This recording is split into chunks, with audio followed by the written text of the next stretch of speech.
Hello दोस्तों। Are के mix entertainment पर आपका स्वागत है। दोस्तों, मेघालय एक संस्कृत शब्द जिसका अर्थ है बादलों का निवास स्थान। 2 अप्रैल 1970 को एक स्वायत्त राज्य के रूप में बनाया गया था। मेघालय एक पूर्ण राज्य के रूप में 21 जनवरी 1972 को अस्तित्व में आया। मेघालय का भारत के लिए सटीक ऐतिहासिक, भौगोलिक और नीतिगत महत्व है।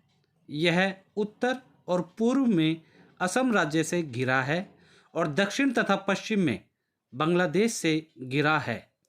इस राज्य में 3 भौगोलिक मंडल हैं: गारो, खासी और जयंतिया हिल मंडल।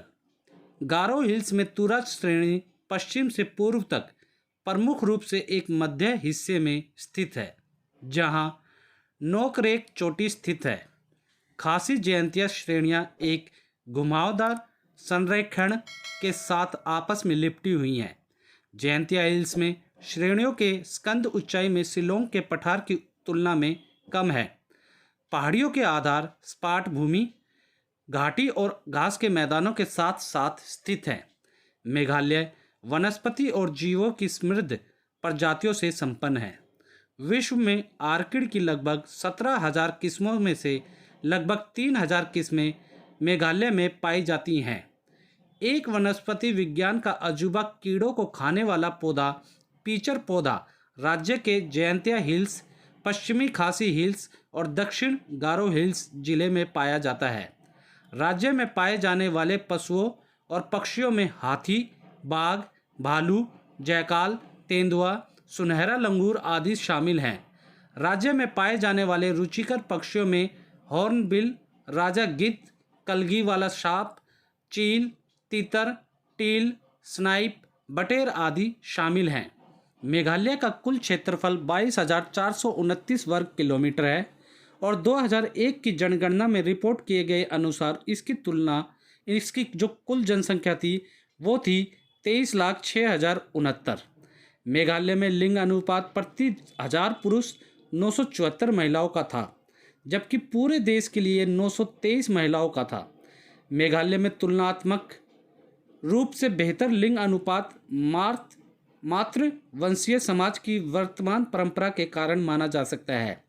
खासी और जयंतिया जनजातियां मातृ वंशीय प्रकृति की हैं, जिनमें मृत व्यक्ति की अचल संपत्ति का वारिस महिलाएं होती हैं, विशेष रूप से सबसे छोटी बेटी।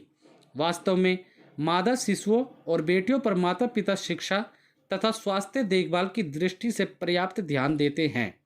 मेघालय प्रमुख रूप से ईसाई धर्म के प्रभुत्व वाला राज्य है। 19वीं सदी के अंत में ईसाई मिशनरियों के आने से पहले और उसके बाद भी अधिकतर स्थानीय निवासी जनजातीय धर्मों का अनुसरण करते थे। दोस्तों, खासी, गारो और जयंतिया लोग एक समृद्ध सांस्कृतिक विरासत वाले लोग हैं।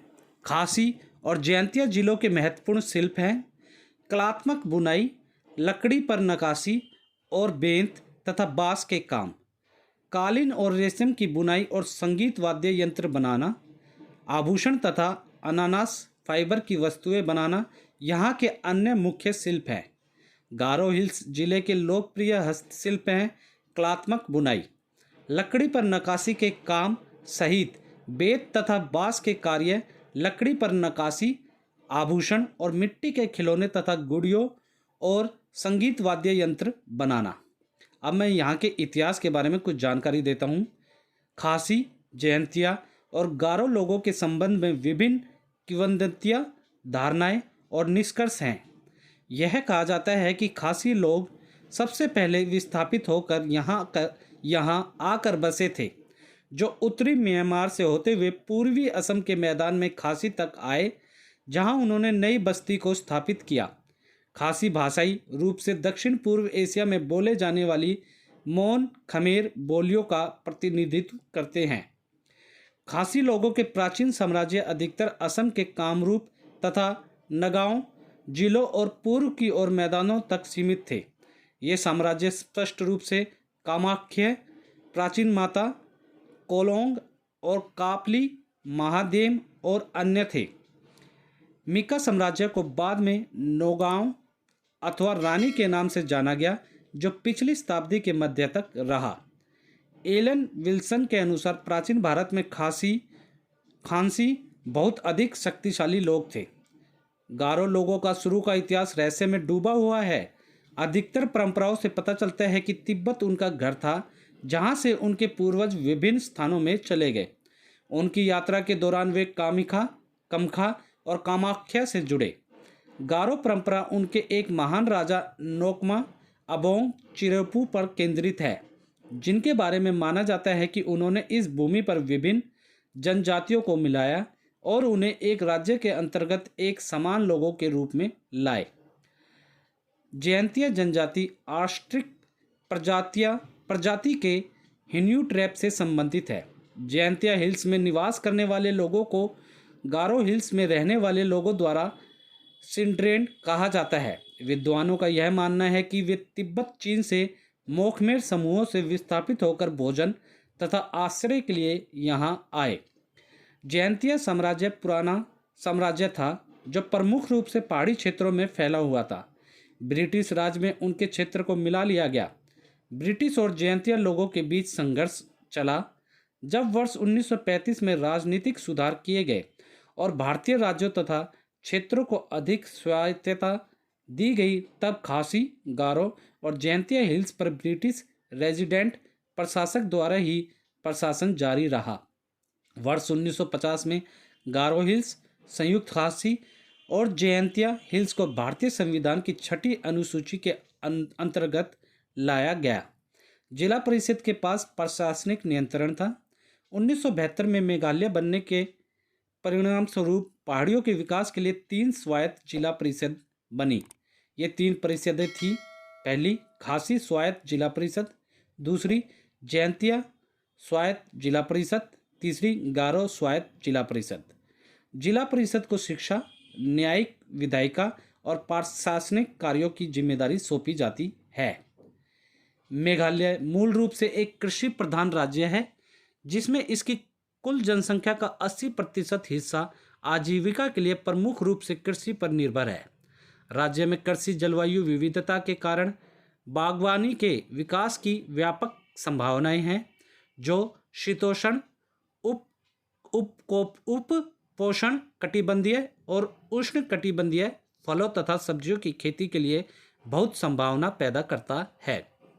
इसके अतिरिक्त यहाँ की प्रमुख फसलें हैं चावल और मक्का। मेघालय को इसके संतरों, अनानास, केलों, जैकफ्रूट, शीतोष्ण फलों जैसे बेर, आड़ू, नाशपाती आदि के लिए जाना जाता है।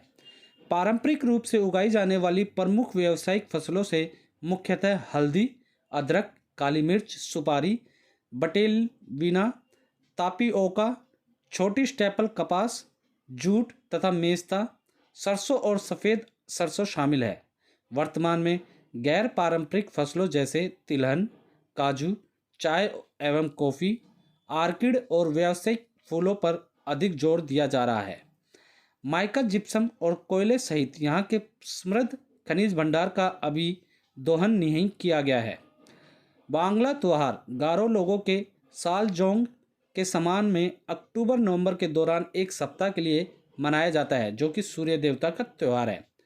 राज्य की बड़ी ईसाई जनसंख्या द्वारा दिसंबर के माह में क्रिसमस का त्यौहार मनाया जाता है। अब मैं यहाँ की जो प्रमुख स्थान है घूमने के वो बता देता हूँ। पहला, वार्ड्स झील। ठीक शहर शिलोंग के बीच में स्थित इस कृत्रिम झील का नाम असम के मुख्य आयुक्त विलियम वार्ड के नाम पर रखा गया है। दूसरा, वेई डैम, जिसे मीठा झरना बोला जाता है, यह उमखेम धारा पर एक सुंदर झरना है। तीसरा, कीट वैज्ञानिक संग्रहालय, तितली संग्रहालय बोला जाता है, मैसर्स वांखर रियात समतिया शिलोंग के निजी स्वामित्व वाला संग्रहालय है। चौथा, नर्ती यांग, विशाल मूर्तियों का एक समूह है जो शिलोंग से लगभग 65 किलोमीटर और जोवाई से 24 किलोमीटर दूर स्थित है। सिंदई अथवा सिंदई गुफाएं, इनका प्रयोग जयंतिया राजा और विदेशी आक्रमणकारियों के बीच युद्ध के समय में छुपने के लिए किया जाता था और ये जोवाई में स्थित हैं। फिर सिजू गुफाएं, गारो हिल्स में सैमसंग नदी के तट पर झूलती हुई चट्टान पर स्थित, जिसे स्थानीय रूप से दूबखोल अथवा चमगादड़ की गुफा कहा जाता है। फिर इमीखंग डेयर, जल के विद्युतीकरण झरने के साथ एक जलप्रपात। रोंगेगिरी, तुर्रा से लगभग 79 किलोमीटर की दूरी पर स्थित यह एक ऐतिहासिक स्थान है जहां गारो लोगों ने अंग्रेजों के विरुद्ध उनकी अंतिम लड़ाई लड़ी थी। एक चेरापूंजी, मावा सिनराम, विश्व में सबसे सर्वाधिक वर्षा वाला ये क्षेत्र मेघालय में ही स्थित है। तो दोस्तों, उम्मीद करता हूँ इस वीडियो में मैंने आपको मेघालय राज्य से जुड़ी सारी छोटी बड़ी जानकारी अच्छे से दे दी होगी। दोस्तों, जानकारी अच्छी लगी तो वीडियो को लाइक करें, मैक्सिमम से मैक्सिमम हर जगह से शेयर करें ताकि सबको ये जानकारी अच्छे से मिल सके और मेघालय राज्य के बारे में पूरी जानकारी प्राप्त कर सके या जान सके। और दोस्तों, अगर आप भी मेघालय कभी गए हैं या वहाँ के रहने वाले हैं या मेघालय राज्य के बारे में जो कुछ भी कहना चाहते हैं, आप लोग हमें खुलकर कमेंट सेशन में लिख के ज़रूर बताएं दोस्तों। और दोस्तों, इसी के साथ यदि आप लोग मेरे चैनल पर नए हैं तो सब्सक्राइब बटन को दबाकर मेरे चैनल को सब्सक्राइब करें और न्यू नोटिफिकेशंस के लिए बेल आइकन पर क्लिक करें ताकि आपको ऐसी ही वीडियोस टाइम टू टाइम और सबसे पहले मिल सके। दोस्तों, आप ऐसी ही वीडियोस फेसबुक पर देखने के लिए मेरे Facebook page RK mix entertainment को फॉलो करना ना भूलें। धन्यवाद दोस्तों। जय हिंद।